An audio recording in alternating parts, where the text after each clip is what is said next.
एकीकडे मुंबईमध्ये सीएनजीच्या दरामध्ये 2 रुपयांची वाढ करण्यात आली। महानगर गॅस लिमिटेडच्या दरामध्ये किलो मागे 2 रुपयांची वाढ झाली। तर दुसरीकडे अमूल आणि मदर डेअरीच्या दुधाच्या दरात सुद्धा 2 रुपयांची वाढ झाली आहे।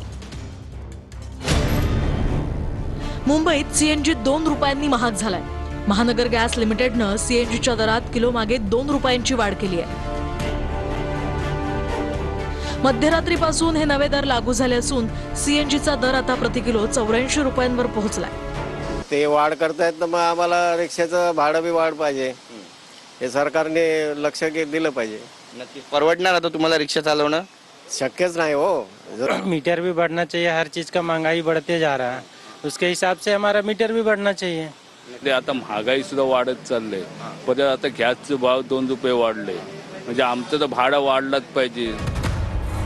कच्च्या तेलाच्या वाढत्या किमती, रुपयांचं अवमूल्यन यामुळे गॅस खरेदीचा खर्च मोठ्या प्रमाणात वाढल्यानं दरवाढ अपरिहार्य असल्याचं एमजीएलनं म्हटलंय। इकडे अमूल आणि मदर डेअरीनं दुधाच्या दरात 2 रुपयांची वाढ केली आहे। पशुखाद्य, पॅकेजिंग आणि वाहतूक खर्च वाढल्यामुळे ही दरवाढ करण्यात आली आहे।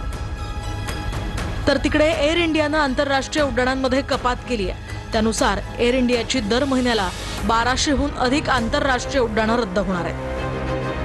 जेट फ्युएलच्या किमतींमध्ये सुद्धा वाढ झाल्यानं विमान कंपन्यांवर आर्थिक ताण वाढलाय। 43 महिन्यातला सर्वाधिक घाऊक महागाई दर एप्रिलमध्ये पाहायला मिळालाय। एप्रिलमध्ये घाऊक महागाई दर 8.30% पोहोचलाय। दैनंदिन गरजेच्या वस्तू, खाद्यपदार्थ, इंधन महाग झालंय। अमेरिका इराण युद्धामुळे आंतरराष्ट्रीय बाजारात कच्च्या तेलाचं संकट निर्माण झालंय। त्यामुळे देशात महागाईचं संकट घोंगावतंय।